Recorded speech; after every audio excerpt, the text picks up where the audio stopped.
This episode of Living Out Loud with Loretta is brought to you by Black Girl Magic, a collection from the McBride sisters, fusing old world elegance with new world finesse in their mutual passion for everything wine. Great. Okay, welcome to Living Out Loud with Loretta. My guest today is Mrs. Hellen Juma. Am I pronouncing that correctly? Correct. Now, everybody, Hellen is many things. First and foremost, she is a certified relationship coach, right? Yes. And a certified master life coach, an author. You got two books, right? Takes Yes, Two to I do. Tango. Okay, Takes Two to Tango. I love that. I love that reference. Yes. How to enjoy a lifelong marriage, which I'm very, very interested in reading in. Good.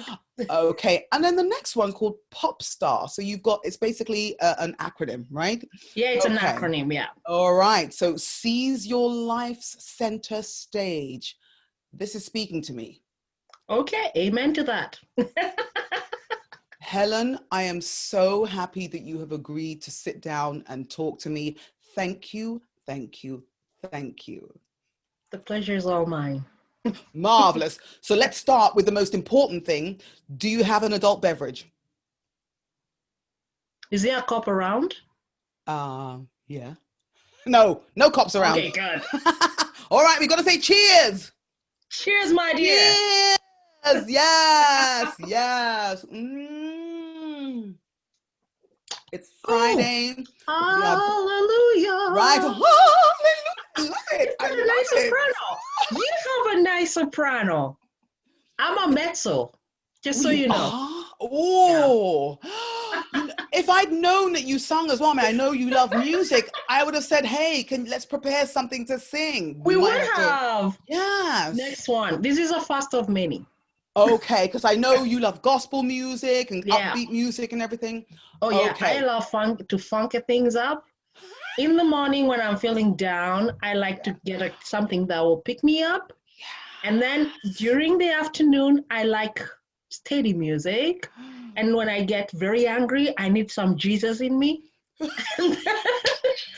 then in the evening, when I want to wind down, I go back to my 90s R&Bs. Oh, yes. Yes, that's where I live. That's my day. Like, I swing with it. And I'm like, when you hear me singing gospel, go to the next room.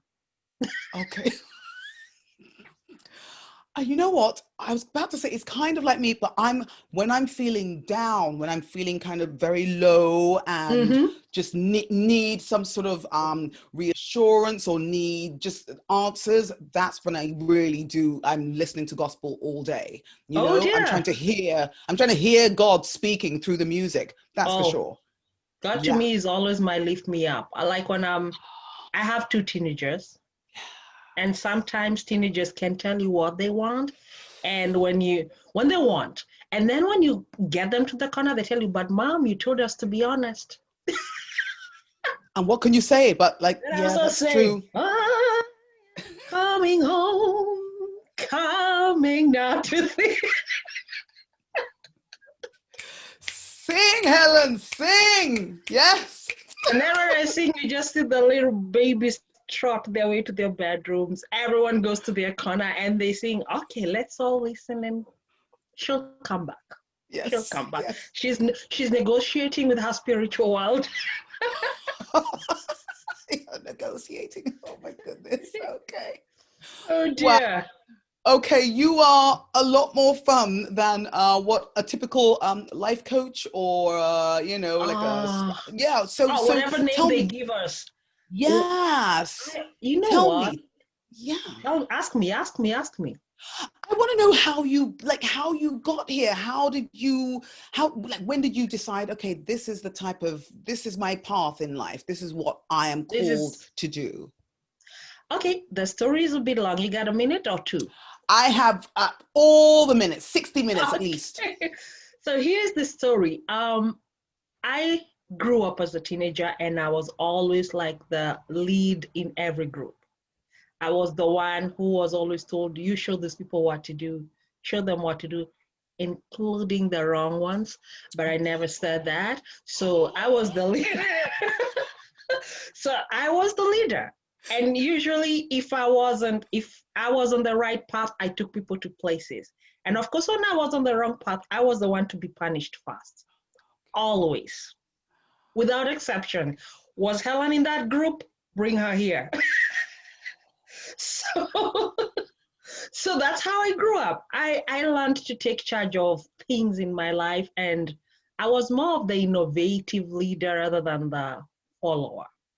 Okay. And growing up, I went to university. I really wanted to do law. I really wanted to study law. It was my heart, my energy, everything in me wanted law. And when I want to be admitted, we applied for admissions. I missed law by 1 point. I tried across all the universities, and just so you know where these events are taking place, that's Kenya, Nairobi. I was going to ask you, where is your beautiful accent from? Obviously, I know it's Africa, but I wasn't sure You where it couldn't was. know where it was from. So it's Kenya. Yes. So I grew up and I missed by 1 point. Boy, was I devastated. So the next second best thing that will help me guide people and lead them into some path was being a teacher. I was a natural teacher, having been the gang leader in many things. And apparently I ended up really loving teaching, and I ended up teaching in college, post-secondary. I taught for, since 1998 to 2013, that's almost 15 years. Mm-hmm. So I taught in the colleges. And while I was at that age, I realized that there's a group that nobody cares about. Everybody's keen on trying to shape the teens to make them adults, to mold the little children so that they can become responsible teens. And immediately they hit 18, everybody is kicked out of the house. Get out, go get a life, go get a living, move. And sadly, this group, we assume that they have it all together. Apparently they don't. They have no clue what lies beyond high school, where they were always on their parents' shadow and they were always under protection and being told what not to do more than what to do. Don't take alcohol, don't hang out at night, don't sleep around with boys, don't sleep around with, don't take this, don't. We tell them so many don'ts that by the time they turn 18, they have no clue what they really should be doing. So whatever career they fall onto, they do it to get out of their parents' nest. They do it because it's the next best thing to do, like I did. I just went into teaching. And then these people were put on my lap, and I graduated at the age of 23. And some kids who were just 18 were right on my lap. Some were 19, some were 20. So in short, they were my age mates. But they did not know what to do. I asked them, why did you choose to study business? Because my mom told me that I want to be a businessman, or because friends tell me I'm good in engineering.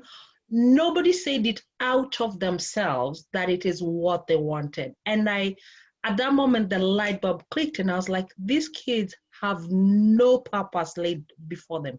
They don't know what they want to be. They don't know why they are doing what they are doing. They don't even know their path from there on. Like I would ask them, okay, you'll be here with me if God blesses us for another 3 years. What are you going to come out of this place doing? They all shrug. 1 or 2 had a purpose, and that's like 1%. The 99% knew nothing. And I felt sad. I really felt so sad, and a weight came to my heart that I needed to help these kids learn how to find their purpose. I need to shape them. I need to tell them what lies beyond. Not that I knew much though, but at least I was better advantaged than them. So I started small peer groups, like counseling groups, and helping them plan their lives, helping them plan how to move around from college to the next level of their life.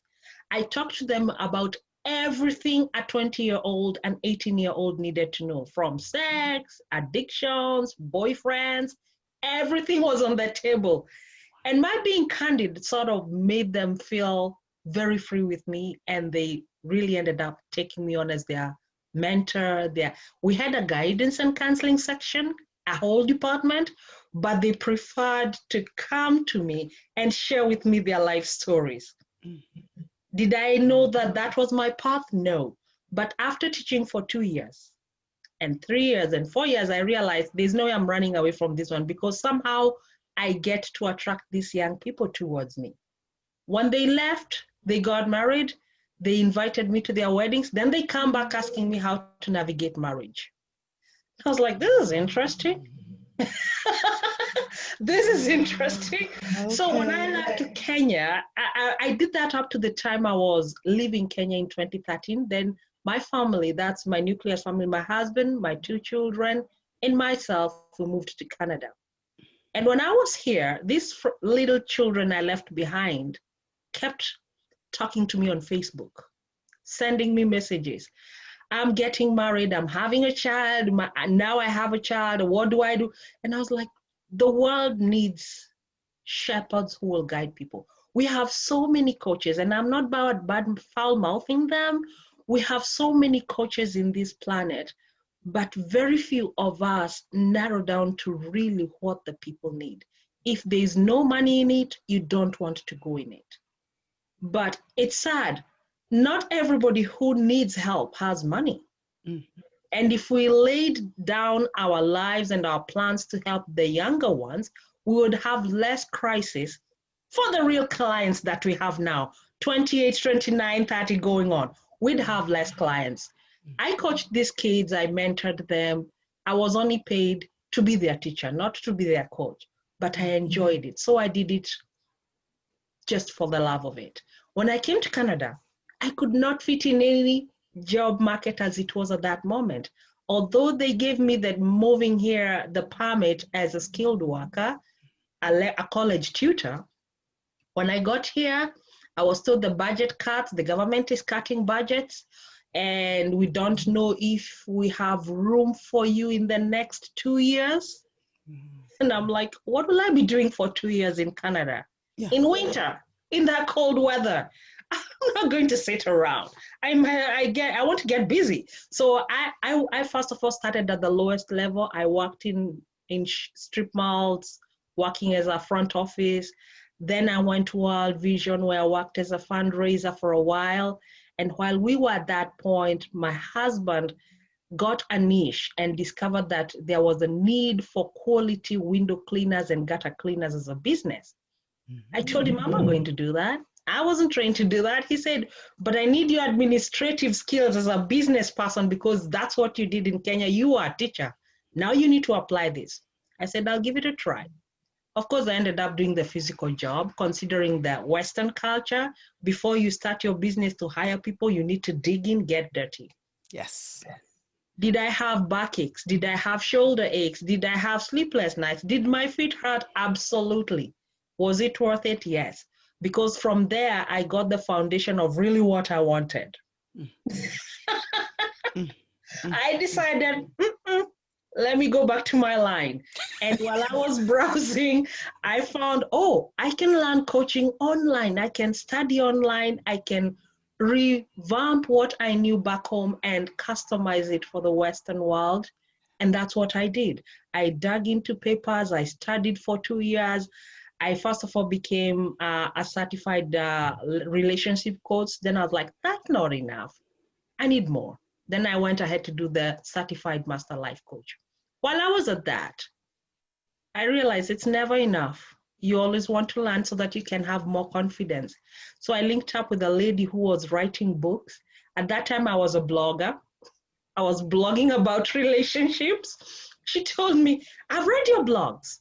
I think apart from just being a coach, you can write books. And I got him down and I wrote my first book about marriages. That's how I got to where I am now. I coach people on relationships and I write books, and I enjoy every bit of it. Okay, this is some journey. Wow. Okay. It is, but it was worth. It's an adventure that I had to go through to get where I am. Yes, of course, because Sometimes, for anyone to be an advisor to anyone else, you have to know what you're talking about and you have to have oh lived it yes, somehow, right? I've lived So it. Yes. this is wonderful to hear. Okay, Thank so you. the okay, your children, for instance, Yes. they're teenagers, right? Oh yes, they are teenagers now. And when we Okay. came here, the oldest was 10, the youngest was 6. Boy, girl, Wow. Who's older? Who's the 10-year-old? boy, Who the was boy. okay? Yeah. Okay. So how did you navigate, first of all, the choice to move at that when they were that age? Because I'm going all the way back there now. How did you Uh-huh. navigate the choice to move your family, or was it your husband's choice? I presume you met your husband in Kenya. Is that correct? Yeah. Way back Okay. when we were in high school. Okay. Oh, wow. That long? That long. But it took him much longer to put a fingering on the finger. Okay. So hold on. So you were dating from high school? No, we were just study mates. We were friends. We were Yeah. competitors. We used to compete against each other. So we dated for a very long time because I was not ready to date someone I knew too well, thinking it was a disadvantage. But after hanging around other couples, I had the biggest advantage of them all, knowing my spouse.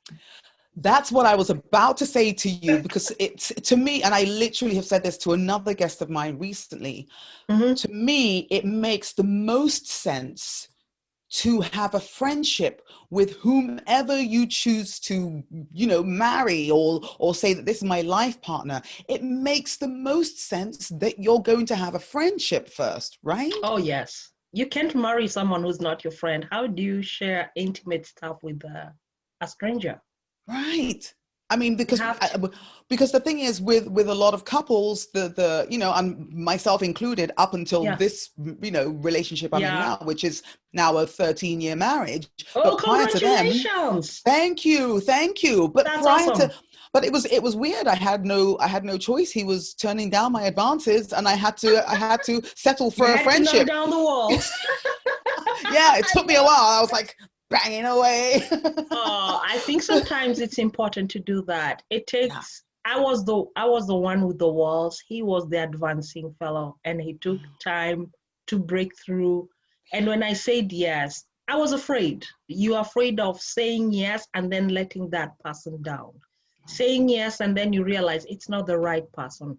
Saying yes and then you realize you are not compatible. So I was afraid. And one of the reasons I took long was I always take by my words. When I say yes, there's no going back. Mm, mm, mm. So I wanted to be 100% sure that this is the person I want to say yes to. He proved over and over again, but I was waiting for that one dark spot that never showed up. Wow. Wow. That's how it Wow. was. Wow. So tell me, while you were not saying yes, were you dating other No, people, or were you just focused on your studies and everything? yeah, I was focused on my studies. Mhm. I'm very, I'm like a transparent thing. If I cheat on you, you will know. Mm, I'm not good at hiding. So mm. I might as well Good. just say no and stay away. And if there's someone else, I'll just tell you, sorry, there's someone else. Right. Because there were other advances at that time, Of but I course. was clear. No, Right. not now, there's someone else. And Mm, then I go to this one, I tell them, no, wait, I have to be sure. So I told him, wait, I told all the other guys there was someone else. mm. So I played the waiting game. You And did. I did. Perfect. But I'm Perfectly, it so glad seems. I did what I did because once I jumped, I crossed the bridge, I burnt it. I burnt it. No So you going can't go back. back. No, there's Yeah. no bridge. Yeah. Yeah. And the river is all up, flooded. I can't swim across. And you can't swim anyway. You're like, well, I No, can't I swim. can't I swim have to stay across here. back. No, I But don't think even the other side would be ready for me now. oh, But hello, darlings. If you know me, then you know that I really enjoy a glass of champagne or a glass of wine or a few glasses of champagne and a few glasses of wine. And I make sure that my guests have something similar when we chat, which is why my new collaboration with the McBride sisters is absolute music to my ears. These sisters, quote unquote, have a really fascinating story about how they got together and how they discovered their love and enjoyment of wine. One of their collections is called Black Girl Magic, which I thought, hello, I need to be in on this and I need to taste the whole collection. So I kind of was drinking some tonight in my interview. I've got a few other bottles to try, but I just wanted to make sure that you, my audience, get to see. It's all about the flavor, right? It's simple packaging. They have cans of drinks. I mean, seriously, going to the beach and just popping open a can of something delicious which has a little bit of alcohol in it. Hello? And it's not just for women. It's for everybody. Right now, this one's for me. But if you want some, you use code Loretta at checkout and you will get a 15% discount on any bottle of wine. They have reds, they have rosés, they have whites, they have champagne. Yes, I'm trying them all out of a duty to you, my audience. I'm going to pop this one open in a minute. But anyway, use the code Loretta, Lauretta at checkout and you get 15% off. Enjoy your wine. I just want to keep the label after I drink from this bottle. What do you think?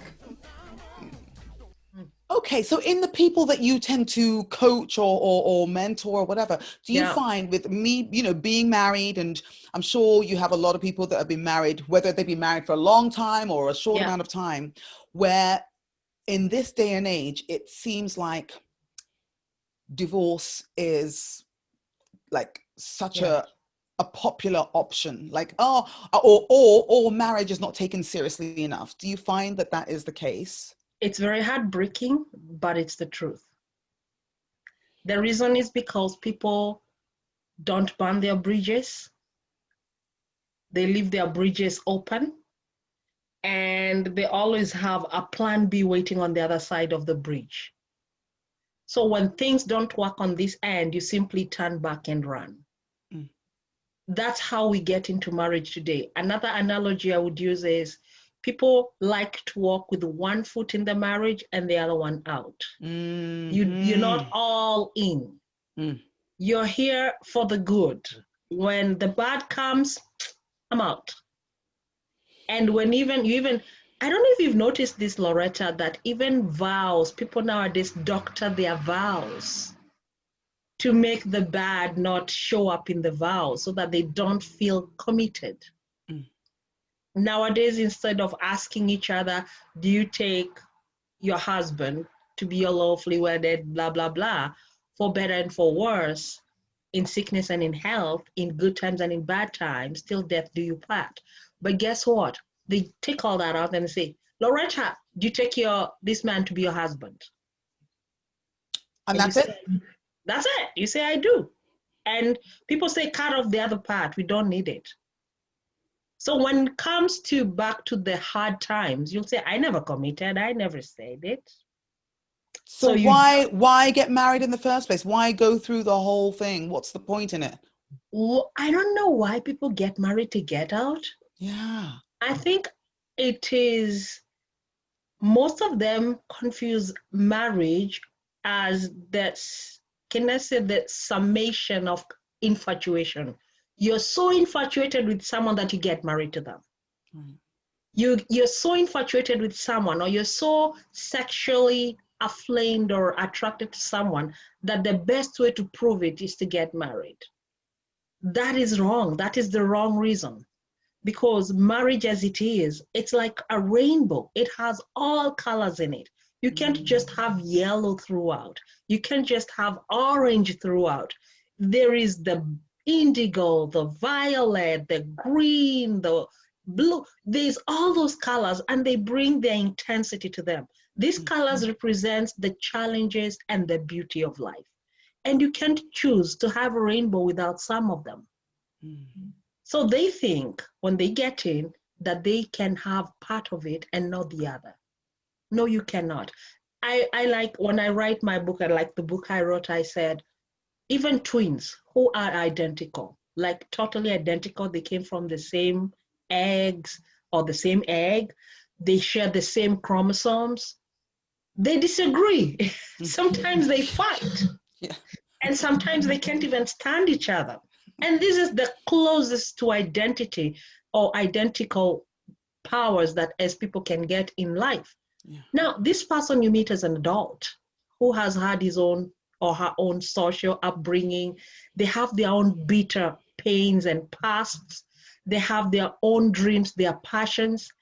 There's bound to be some clanging of those dreams somewhere, and there will be disagreements, sometimes heated, passionate disagreements. But that does not mean quit. It simply means, please norm and form quickly. Let's go on.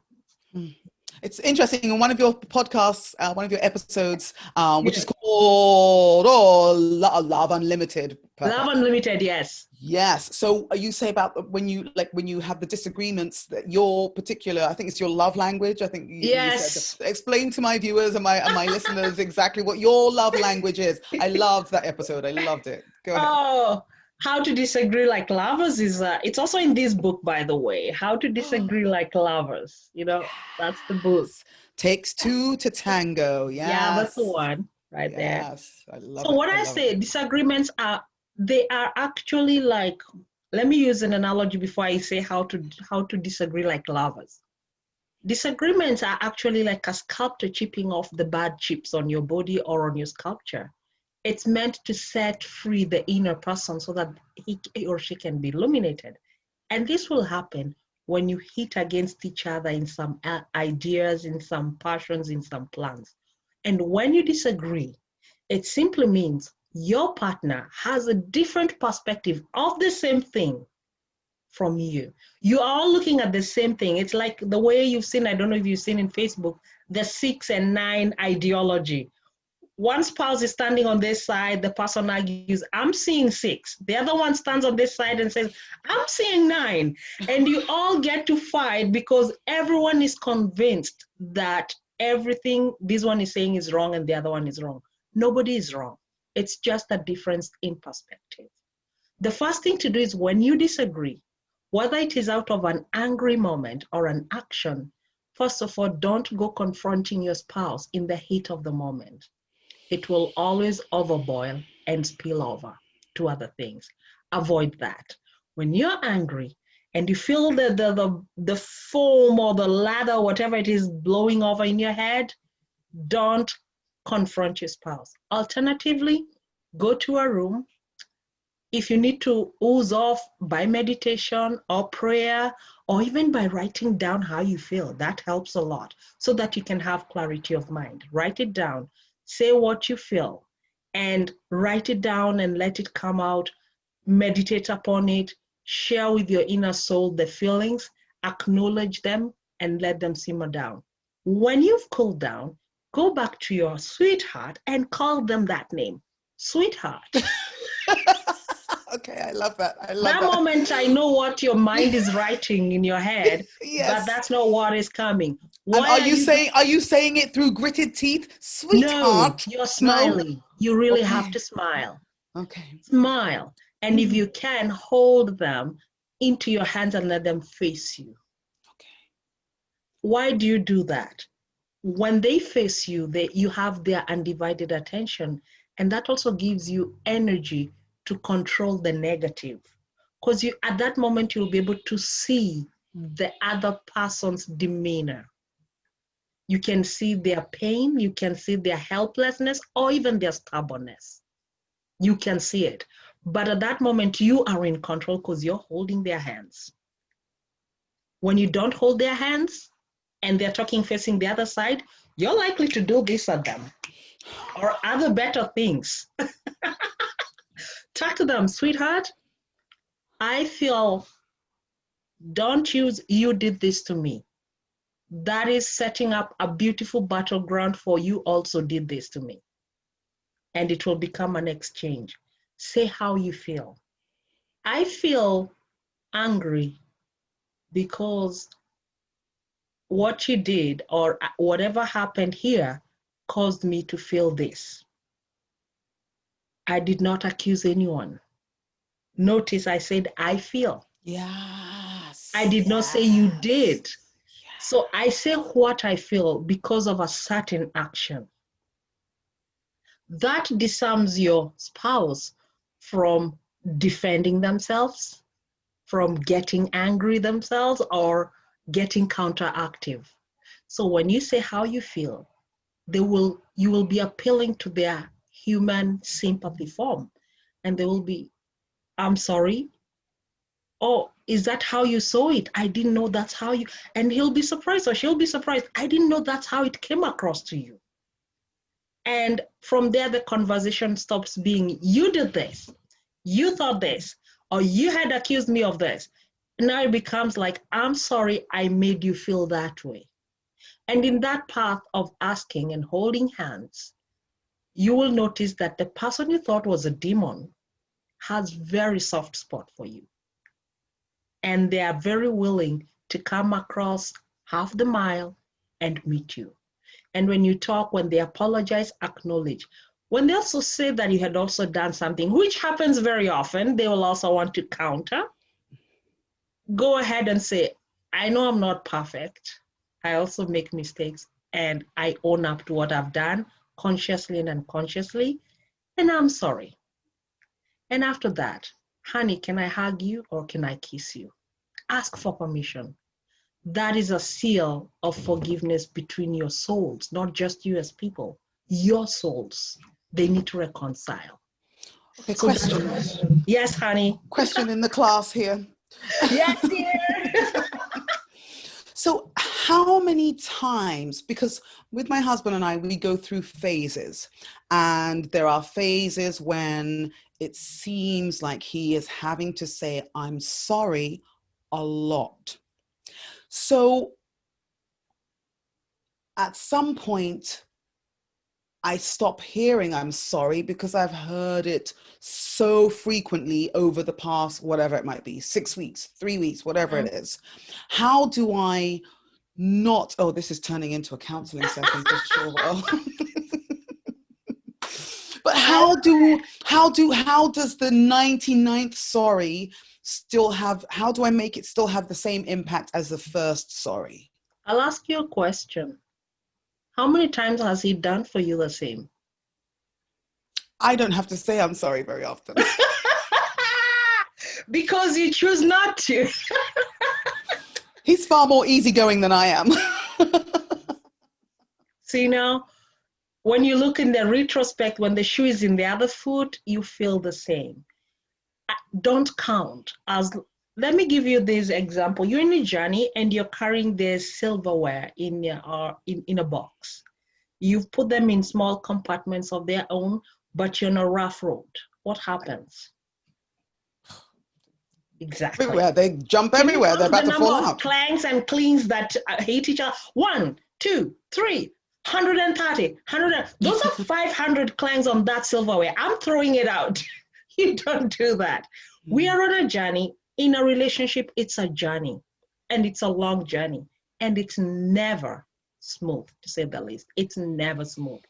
Sometimes even the reasons or the issues that you disagree upon are never even between you two. It could even be a third party issue. Yes. Something that comes from outside and comes into your relationship, and you're like, now I'm even having to fight other demons, not even the ones in my house. Yeah. It happens. So sometimes those disagreements are never really of your making. Sometimes even it's your children. You'll have disagreements about your children, about how to discipline them, about how to help them make choices, simple things about even what to buy them for their gift. It always comes up. You can't count the number of times you have to apologize. The best thing to do is, once it's sealed, try your best to start a new chapter. Write the next chapter like the other one hadn't happened. and write it with all the passion and gusto that you can have. Okay, so you being someone that helps people navigate their relationships as best they can, Yeah. who helps you navigate, like when you're in that moment where it's like, Holy. oh, he did this again? Who are you? Do you have a voice that just steps in and says, hey Coach Hellen, hey sweetie guru Hellen, stop right there? No. What? Oh yeah, I have mentors. I've been lucky to have very many mentors. I've had back home in Kenya. Actually, most of my closest friends were 20 years older than me. Wow. How Tell did me I why. land there? Tell me Don't why. ask me how. I just loved asking them questions because I was wondering how they're doing it. And as I was getting married, I needed to know what I was getting into. And the only way to learn is to ask who is in it. You ask them, how's the pot over that side? How is it brewing you? And some will be coming and tell you, it's hot. Don't come. Don't jump over. It's hot. And some who are very, very nice, very gentle, and very, very candid. They will tell you, I even ask them, do you regret? Do you even regret having made that choice? They say, I have regretted 1,000 times. I have regretted, I can't count the number of times I've regretted. But when I look in retrospect, what would I rather be doing? I feel like that I shouldn't feel that bad. This is a better choice than what I would have been doing instead. So what does that tell you? And it's not all of them that told me that. It's some who were candid and open. And there's some who told me, you know what? I love my husband today. Like they used to tell, I love them to death. I would kill for them. But sometimes I want to kill them. Yes. Yes. That's me. Yes. I say, I'd like to stab him in the eye with a fork. Slowly. I'll add that one to you. But look at it this way. Always remember that your spouse is always a reflection of your choices. Yes. If that choice is terrible, that tells me a lot about your perspective and your personality. Yeah. So you need to remember, yeah. Because nobody forced you into it. Yeah. Nobody coaxed you into it. You made a sound, adult, responsible, sane, informed decision to pick this one as opposed to all the others that came. Yes. So if that was your choice, that means you made the best choice at that moment. You are well informed at that moment, and you had other choices which didn't look very good. Don't think they got better because you didn't choose them. This was still the best. Yeah. It's That's still it. You see, it's interesting. That's why I asked you about whether you kind of, sort of were dating other people, because I made sure, I was a late starter with with boys and everything. And I made sure to taste the rainbow, so to speak. How was So, oh, the rainbow was marvelous. A little bit Good. scary sometimes, but a fabulous ride, So when I fell for this human being, I knew that this was it. And if I had to settle for just a friendship, then that's what I was going to settle for. But I knew that I needed to have this human in my life. And even now, and to me, to say 13 years, it's very awesome. bizarre. It's bizarre to me because it doesn't feel that way. And it feels like yesterday. Yeah. And when the fights happen, it's so infuriating because I'm a Libra, and I don't know whether me being a Libra. I have a Libra sister. Oh. Don't explain yourself. Well, you see, because I feel like I'm a Libra, so I need the balance. And at the same time, I'm very passionate in the good way and in the bad way. So when I feel the pain, I feel it deeply, and when I feel the joy, I'm literally on the moon, flying really high, and he knows that about me now. He knew it for, he's known it for years. So he expects it, he understands it. But the way that it can go for me, it's annoying, but at the same time, even though in the midst of the anger and whatever else, I mean, I definitely want to try what you suggested about just kind of going into another room and keeping your mouth shut. Yeah, another thing you also need to know is that most of the time we are attracted to the exact opposite of who we are. He is exactly the opposite of what I am. You needed someone to level you up because you are this wavy guy, girl. You needed someone flat so that your waves can bounce off that other person. Yes. I'm a Cancer, your other sister. Very intense, very deep, very mysterious, and deeply protective of what I love. Yes. My other guy, easygoing, easylaying. Everything I hit bounces off like a wall. But that's what I needed. Because if I got someone with equal, exact opposite emotions, we'd burn up the house in a few months. Yes. So you need someone to level you down. Yeah. Sometimes when we marry our spouses, we think we will mold them into what we want, or they will come to fill in those gaps that we have in our lives. No, they didn't come to do that. That's not their job. The gaps in your life, you fill them yourself. They didn't come to fill in the gaps. When you say they come to complete you, they're there to help you on your journey to become a complete person.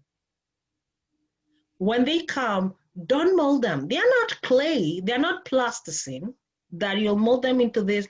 Okay, if you want a plasticine, why don't you just go buy some plasticine, take a picture of Chris Hemsworth or somebody that you love, manicure it the way you want, put it in your bedroom, put in a tape recorder in it, and give the words that you'd like to be hearing every day. Boom, you have the custom-made husband. But that's what's going to happen. No, this is a human being with his own individual differences. He is not perfect. She is not perfect. They come to complement you, to help you complete your own journey, to help you become the best version of themselves. And vice versa is true. You're there to complete them, help them be the best version of themselves, not the best version of what you had in mind. There's a difference. I hope I get that to you. Am I speaking to somebody, man? But you know what though? You know what? It's actually Yes, interesting dear. because there's most things about him that I do love. Like I love the fact that he is opposite of me, Yeah. you know, in the personality and all of that. The things that we share in common, I love that that's what we have in common because they're very big passions, you know. So when it's when the fights do happen because of difference of opinion, I have to remember that, like, this is someone that has a difference of opinion to you because you chose him because you liked the fact that he was different from you. So how do I remind myself? How do my listeners, how do we remind ourselves? What's the One thing? basic, very, very basic one, and I'll give you the easiest shortcut here. How many times do you tell your spouse you love him or her? Oh, we do that a lot. You know what? I'm really mushy. I'm a very emotional person. So I'm the one that will be staring at you, like, and just, you know, tears welling up in my eyes, staring at my daughter, just welling up. Yeah, I'm that person, just mushy. My sister laughs at me all the time. You know, we'll do Marco Polo, like video chatting. She's in Chicago coaching soccer. Yeah. And, you know, we might just be looking at each other and be like, boom, boom, you know, boom, boom, those big wet eyes. Sweet. Yeah, I'm mushy. So I would love that a lot. We are sisters now. Listen, when we finish, I'm taking your number. We are going to. I love you. But I like because also people we like to hear that we are loved, right? Yeah. He is opposite. He didn't grow up. He didn't grow up with that sort of, you know, with the physical, you know, attention or the verbal attention. So he's gotten used to me being that way, and you're flooding him to reciprocate. You're flooding his gates with emotion. That's sweet. That's very sweet. Guess what? That's what it's supposed to be. One basic rule: remind him or her how much you love him. That's number one. Because if you love something, you can't break it. If you love something, you don't want to hurt it. If you love something, you nurture it. So that's the one that anytime, by the way, even after we fight, like we have not physical but verbal fight, sometimes we disagree, heated disagreement goes back and forth. And if you're in the middle and the one word catches you, you're on fire or you're dead because we're exchanging that moment. But how do we finish it? Honey, I love you anyway. I love you. I care about you deeply. And I would not change a thing today. Just because we disagreed, I would not change a thing. And this person is looking at you. Okay, who instigates that? You do, right? Do you instigate that? He does. Really? Yeah, he does. And that disarms me like from 10 to 0. So I'm like, I love you too. Yeah. Yeah, it gets there. But that's the beauty. That reminds you every moment there's a conflict, that the conflict is not the center of your life. But why do we have divorces? They bring the conflict at the center of their lives. They let it pile. They add some firewood day by day. And by the time they look up, the bonfire has gone up and burnt everything. And the only way out is to run. We should never, ever let conflict be the center. I always tell people it's like having a circle, like a nucleus. There are two nuclei in this relationship. There is you, because again, if you don't love yourself, you can't love your spouse. You can't love anybody else. And then there's your spouse. If he or she doesn't love himself or herself, you can't fill that hole.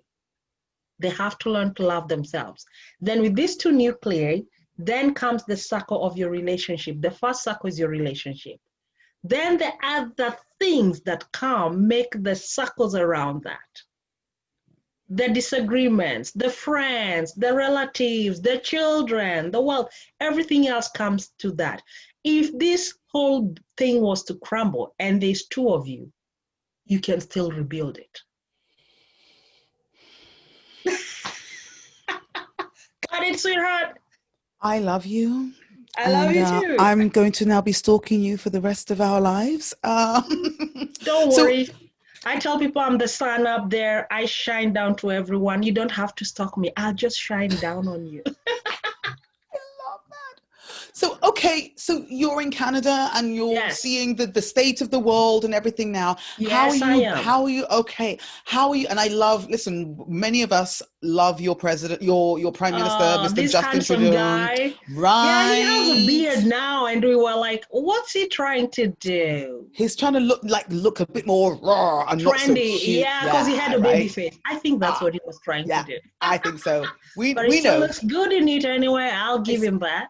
Fabulous. Thank you. But tell me, how are you navigating? Like, how are you helping to keep your family, like, sort of, I guess, balanced has to be the word I'm going to use, because that's what my show is about. But the balance of making sure that they know who they are and they know what's going on in the world and they don't lose sight of that, and they keep the love for themselves and the love within your family. And you also balance your work with you being, I guess, the centrifugal part of your family, right? Yeah. You are the matriarch. Yeah. There's so many ways we do this. The first one is, first of all, we are both very spiritual. We are Catholics, devout. Although I was born and bred Anglican, so I had to move to Catholic so that our family would have one. I had grown up in a house where there were different religious aspirations and all that. And most of us fell in the crevices trying to run away from responsibility in the name of going to this church and the other church. So when we grew up, I followed so much my dad's line and I stuck to Anglican.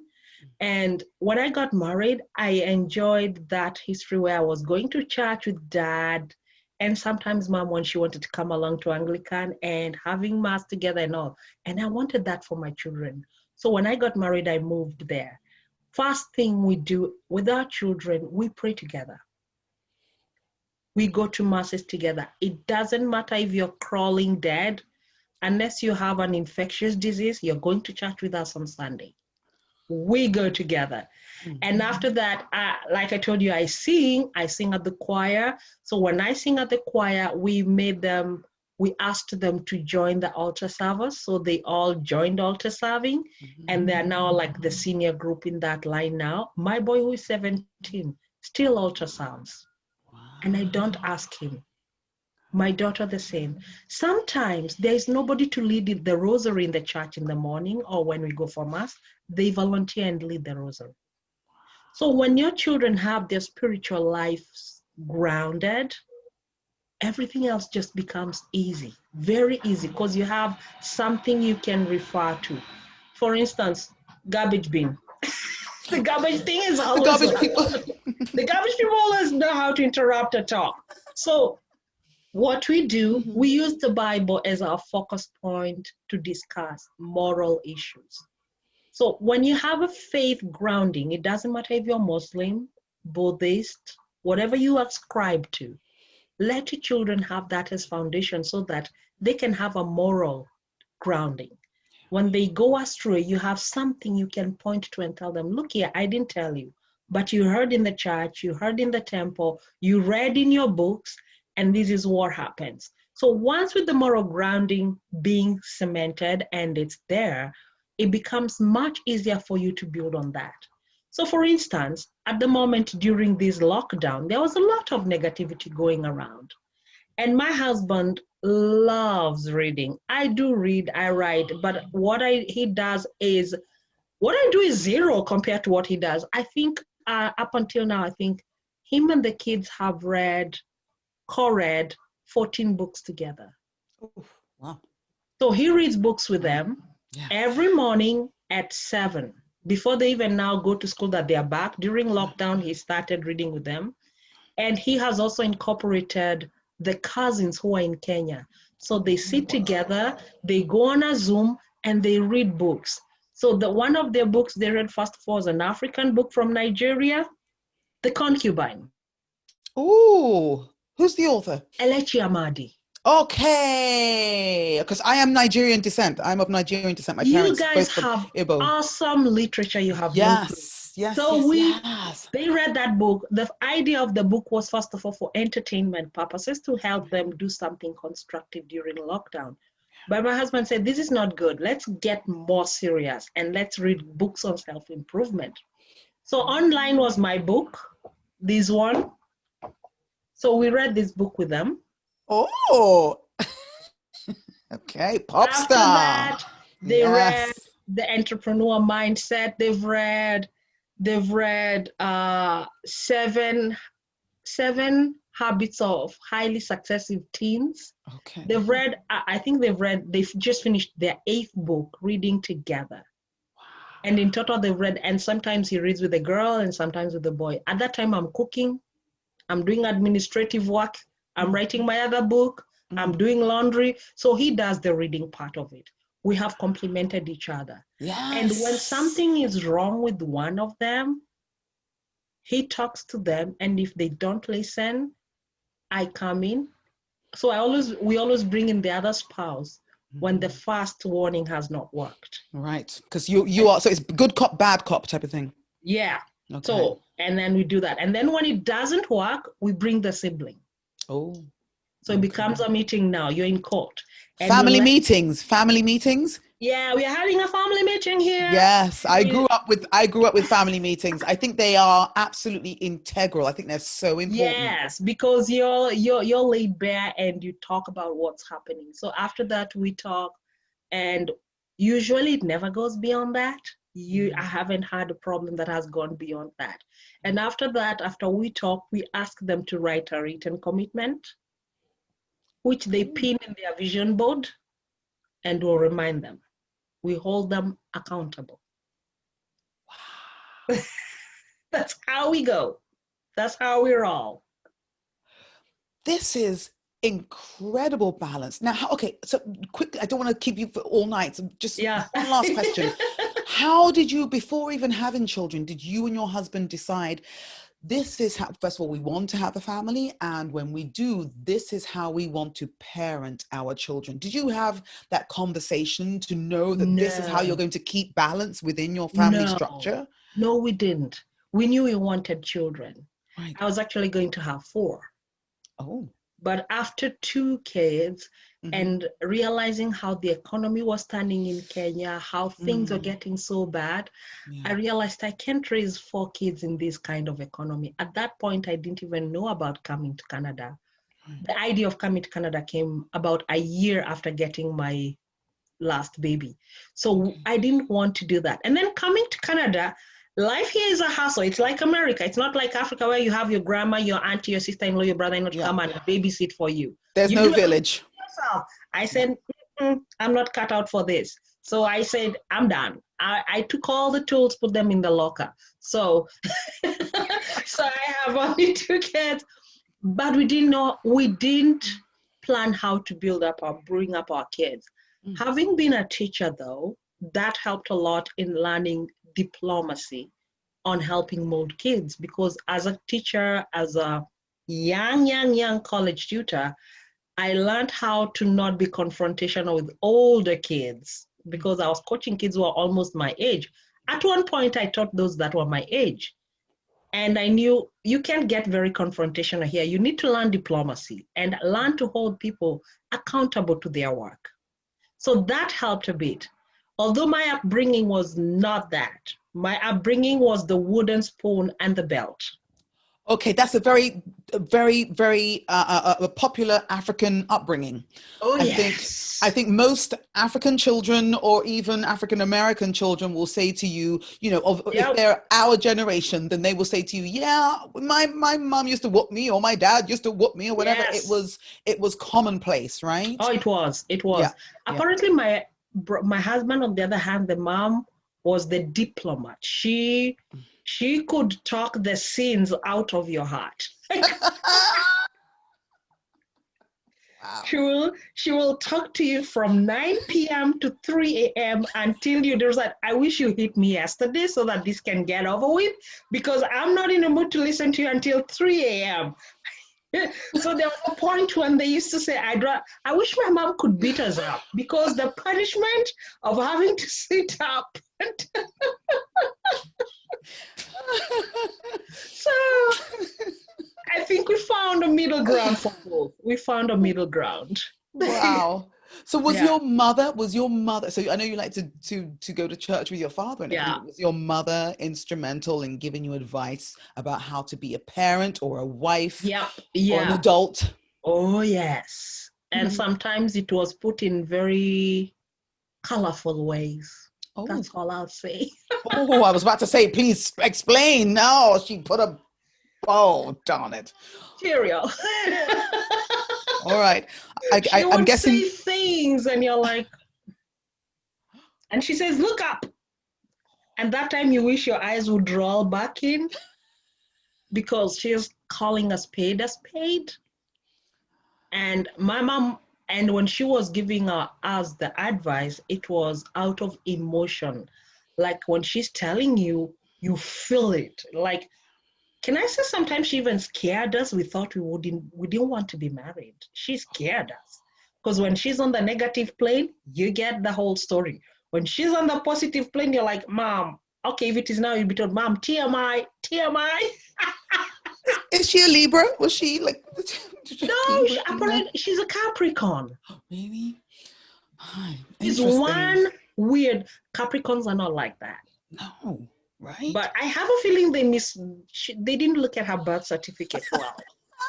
She could have been a Libra or a Leo. Yeah, a Leo.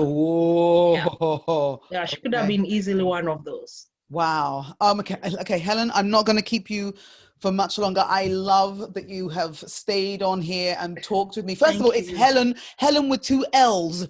Who Yes, decided that that? you find that in Kenya. Later on, I realized there was very many Helens with double L. I don't know where they got that from, because I also studied French, and the French have accents instead of double L. Right.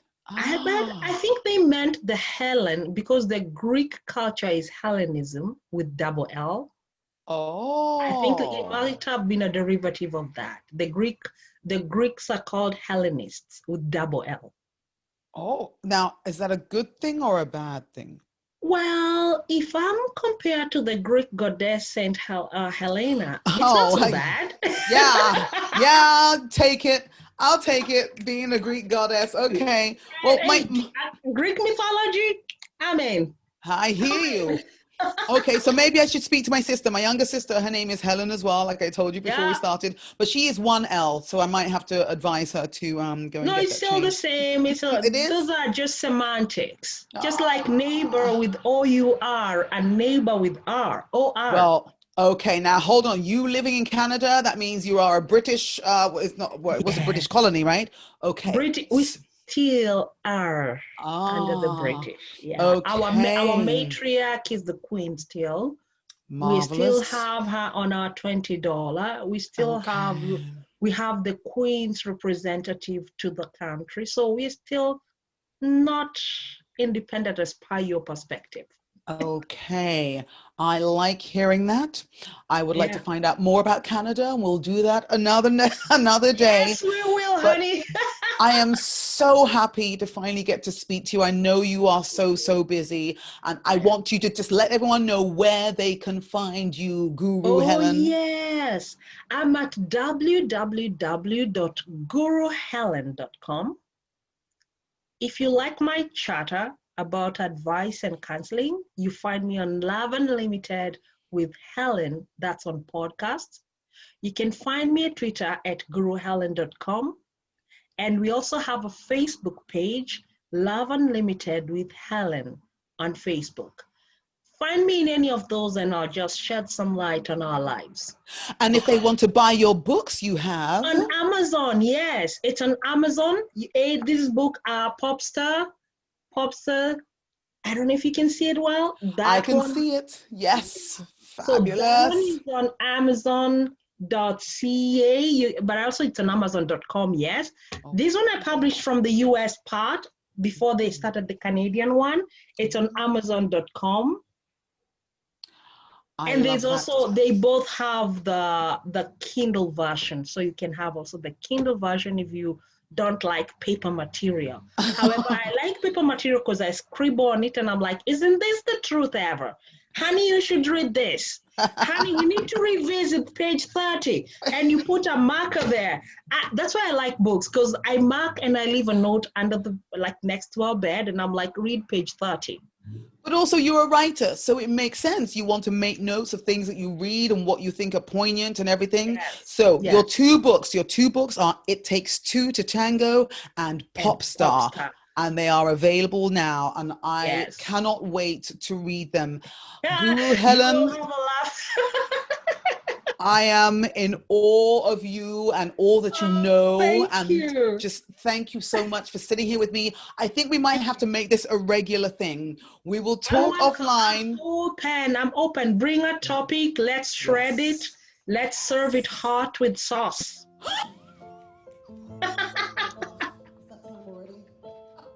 Oh my gosh. I love you. Okay, I'm going to say You. goodbye. I'm going to let you go, beautiful Much woman. love. Thank you, and we will talk about the next show, okay? Because I Oh, need to yes, we have you come back will. on. Oh, yes, Thank we you. will, honey. Thank you, Thank too. you, thank you, thank you. Have a wonderful weekend. You too, TGI. Yes, yes.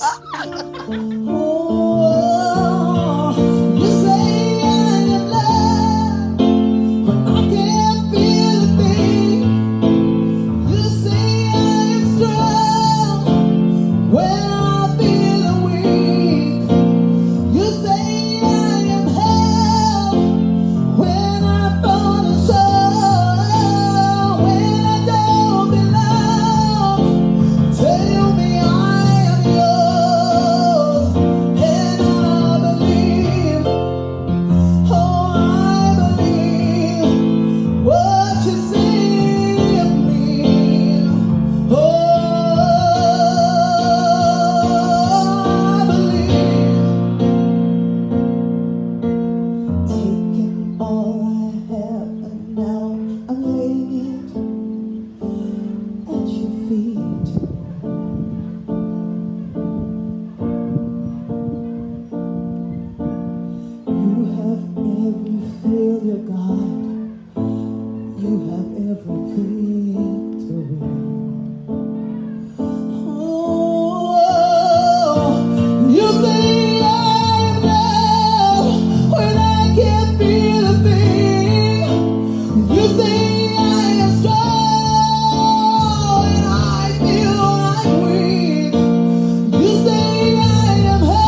Thank you again for tuning in to Living Out Loud with Loretta.